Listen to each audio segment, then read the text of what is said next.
Today I will be talking about how my production skills have improved over the course of this project. At the start of this project, my production skills were still limited. I only had general knowledge of how to use a phone camera and basic editing skills. I only knew how to film simple scenery videos during holidays or just simple vlogs and not professionally made film. Additionally, my editing skills were also limited.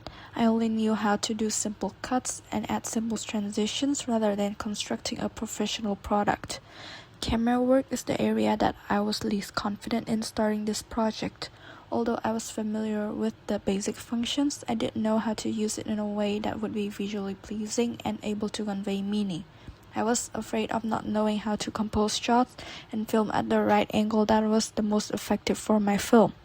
During test shoots and first shoots, the footage was quite unstable and quite shaky, some even coming out as unfocused and blurry.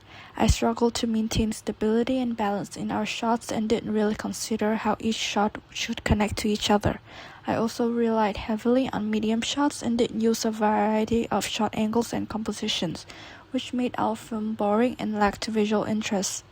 My lack of confidence in camera work was more connected to technical skills rather than creativeness, as I was unable to choose shots that support my storyline effectively. However, this created a basis for me to improve later on during this project.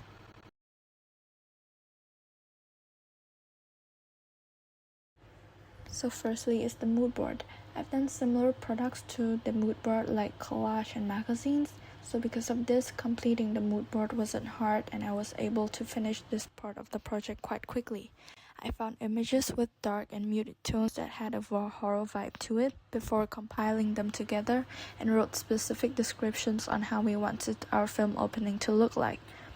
We didn't have any experience in the casting process, so we initially found a Facebook community for actors seeking work. We quickly looked over the group to see if anyone fit our criteria and would be a good fit for our movie.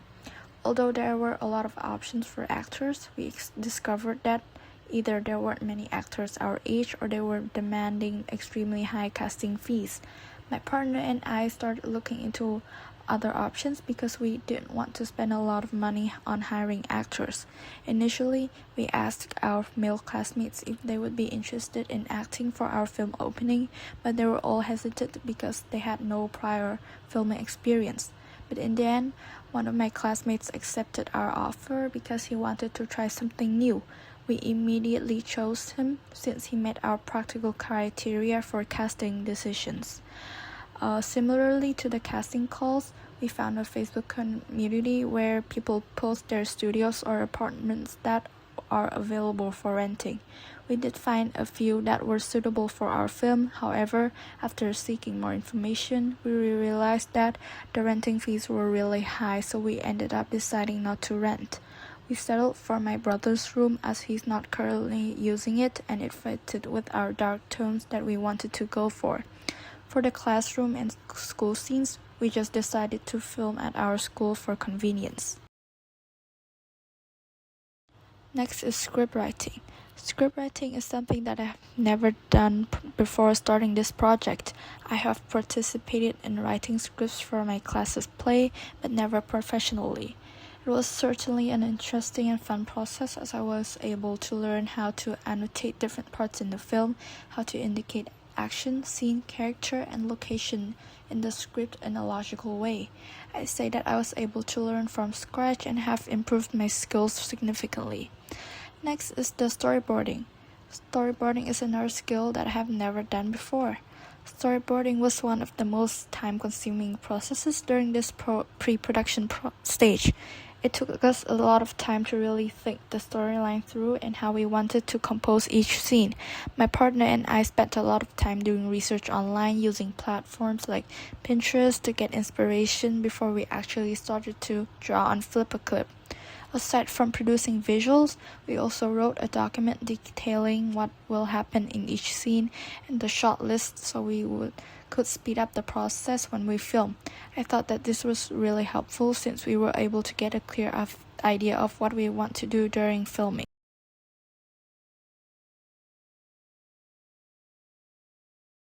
Over the course of this project, my use of camera work, framing, and angles have become much more purposeful and intentional. Compared to my first shoot, my second shoot date was much more successful and effective. At first, I relied heavily on static mid-shots instead of using much more unique camera angles. As my understanding of visual representations improved, I started to experiment with more shot choices in my second shoot date. I experimented with the camera much more and started to gradually make changes compared to the original shots. I turned some of my static mid-shots to dash angles to make the scene more interesting. I filmed in higher angles to make Kevin seem more vulnerable. I used the rule of thirds to add composition to the scene and made much more deliberate choices. Additionally, after becoming much more familiar with how to use the functions in my phone camera, my footage became less unstable and shaky, which allowed me to produce a higher quality film opening. After this project, I learned how to truly shape meaning through visuals, framing, and perspective instead of just simply filming the action.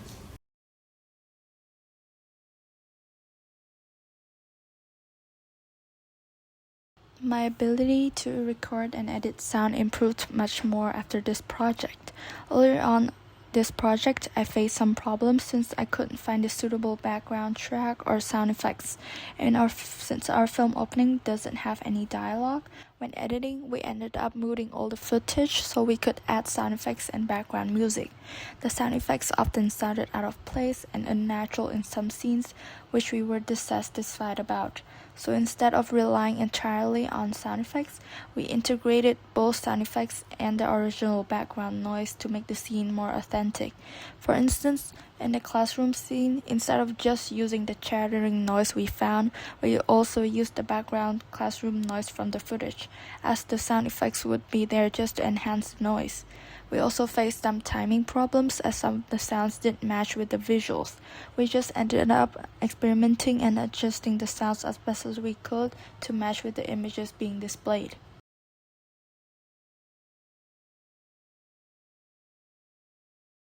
My editing skills have improved drastically after this project. At the start, I was only able to use simple transitions, putting the scenes together in continuous sequence. I didn't know how to implement more complex editing techniques, so the visuals of our film opening were very limited. Throughout this project, I learned how to use keyframes. As mentioned before, I ran into problems with keeping the shots stable and focused. Since we were filming our push and then pull out shots by hand, the footage was shaky, which wasn't ideal. We later learned that we could just film a static shot and later on add keyframes during the editing process to produce a push-in and pull-out effect. This was extremely helpful for us since the scenes were much more balanced now. Additionally, I also learned how to color grade my visuals. I originally looked up coloring recipes online and implemented it into our film opening. After exploring the features, I learned to adjust the setting myself, like lighting, brilliance, warmth, and many more features. I also became more confident with pacing as I was able to slow down certain scenes to build tension and discomfort in the last scene when the box is revealed with our movie title. These improvements have allowed me to produce a higher quality and visually pleasing film for audiences.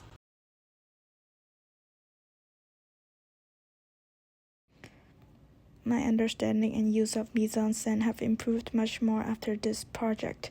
Initially, I didn't pay much attention to the lighting, props, and costumes. During my early shoots, I wasn't mindful of my surroundings as I let some props enter the frame that didn't contribute to the overall representation of the film.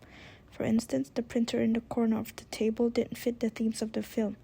With more experience later on in this project, I started to notice these things and removed the printer when we refilmed. I instead printed out horror movie posters to put up in that corner to furthermore enhance Kevin's obsession with the paranormal. In order to replicate a messy bedroom that reflected Kevin's emotional state, I was much more meticulous about my surroundings as I placed food wrappers and scattered papers across the room. Additionally, I didn't consider the lighting in some scenes as I just settled for the natural lighting, which limited the visual representations of the film. Later on, I used the light sources to enhance the scene. For instance, when Kevin is immersed in the horror film, I set the light behind him so it would cast more shadows onto his face. and create more depth to the shot. As a result, my visual choices have become more creative and purposeful to ensure that every element presented in the frame contributes to the overall meaning of each shot.